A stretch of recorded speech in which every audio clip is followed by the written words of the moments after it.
Sou peregrino aqui, em terra estranha estou, no reino. Bem-vindo ao podcast Estrangeiros e Peregrinos. A mensagem de hoje será apresentada por Dennis Allen. Hoje vamos refletir sobre o encontro de reis que aconteceu quase 2000 anos atrás, mas que tem importância para nós até os dias de hoje. E no final da mensagem, eu darei a resposta à pergunta 713 e mais uma pergunta para testar seu conhecimento das Escrituras. Os acontecimentos em Jerusalém, numa Páscoa quase 2000 anos atrás, continuam sendo motivo de vergonha e reflexão para todos que consideram o caso. Líderes dos judeus, o povo especialmente abençoado com as promessas de Deus, desrespeitaram sua lei e qualquer noção de justiça num julgamento que não passou de um linchamento. Mas a culpa não foi limitada a eles, pois líderes gentios, ou seja, líderes de outras nações, também entraram na história e ajudaram no processo de sentenciar à morte o único homem totalmente inocente na história humana. Depois de Jesus se entregar aos soldados e guardas na saída do Getsemane, ele foi levado primeiro para ser condenado pelas autoridades religiosas. Não seguiram os procedimentos legais e não procuraram determinar a culpa ou inocência de Jesus. O sinédrio foi conduzido pelo sumo sacerdote com o objetivo de arrumar um motivo para pedir a morte do homem que eles condenaram nas suas mentes muito tempo antes, como observamos em Marcos, capítulo 3, versículo 6, bem no início do ministério de Jesus. Mas os judeus, sujeitos à autoridade romana, não tinham direito de sentenciar uma pessoa à morte. Por isso, levaram Jesus ao governador Pôncio Pilatos. Mas a acusação que usaram para justificar a morte de Jesus entre os judeus, blasfêmia contra Deus, não teria peso nenhum para os romanos. Inventaram outra acusação e disseram que Jesus incentivava revolta contra o governo romano. Ao interrogar Jesus, Pilatos percebeu que esse homem não procurava tomar o lugar de César. Era, aos olhos dele, apenas uma questão entre os próprios judeus. Por isso, o governador o declarou inocente, em Lucas 23, versículos 3 e 4. Mas, por ser um líder fraco e facilmente manipulado pelo povo, Pilatos cedeu ao clamor dos judeus e não libertou Jesus. Procurou uma saída por uma questão técnica de jurisdição e mandou Jesus a Herodes Antipas, o mesmo rei que poucos anos antes havia ordenado a morte do servo de Jesus, João Batista, agora teve a oportunidade de conhecer o próprio Cristo. Se fosse um homem humilde e arrependido, teria visto sua oportunidade para cair aos pés de Jesus e pedir perdão. Se fosse ao menos uma pessoa justa e honesta, teria aproveitado para examinar as afirmações de Jesus e considerar a sua mensagem. Mas o que o rei queria? Ele queria ver um sinal, como se Jesus nada mais fosse do que um mágico qualquer enviado para o entretenimento do rei. Antipas interrogou o Senhor, sim. Fez diversas perguntas e não recebeu resposta nenhuma. Jesus não deu importância para as perguntas do preponente tetrarca da Galileia e Pereia.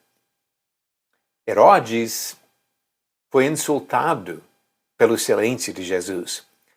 Ele se rebaixou mais ainda e participou da conduta vergonhosa dos guardas que desprezaram e maltrataram o Filho de Deus.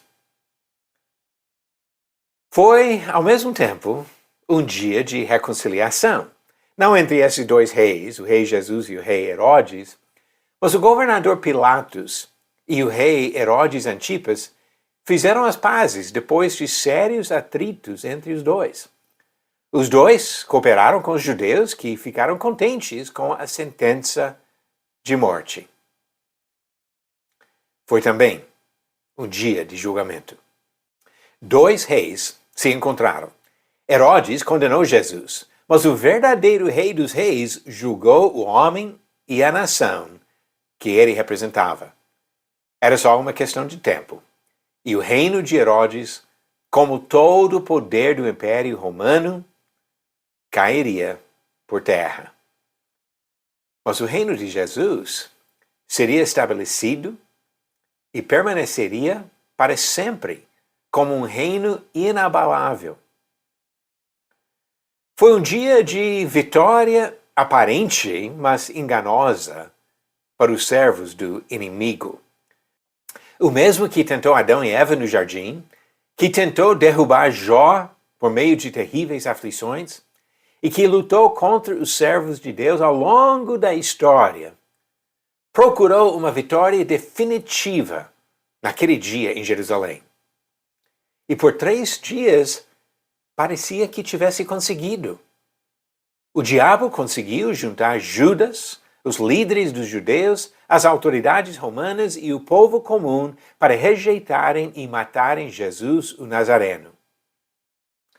Mas, como Deus havia falado no Éden milhares de anos antes, em Gênesis 3, versículo 15, o ato que feriria o calcanhar do descendente da mulher, Jesus, esmagaria a cabeça da serpente, Satanás. O diabo não venceu naquele dia e jamais será vitorioso contra Jesus e seus servos fiéis.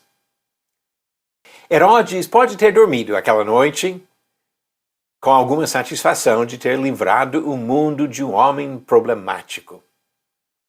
Mas naquele encontro de 2 reis, o único vitorioso foi o Filho de Deus, Jesus, o Nazareno, o Rei dos Reis e Senhor dos Senhores.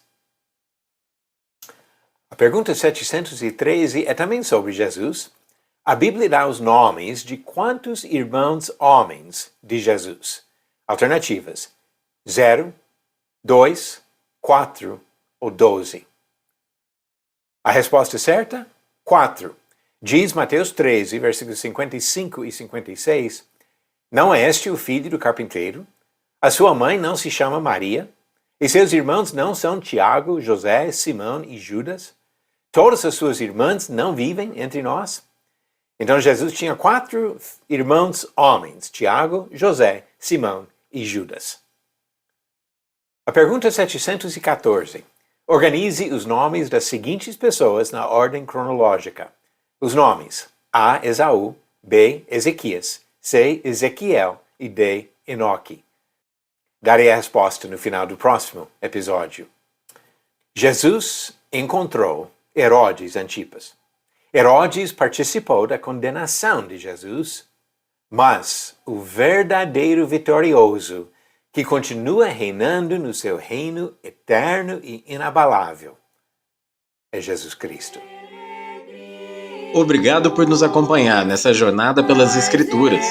Volte amanhã para ouvir mais uma mensagem do podcast Estrangeiros e Peregrinos. Seguimos pelo mundo a viajar.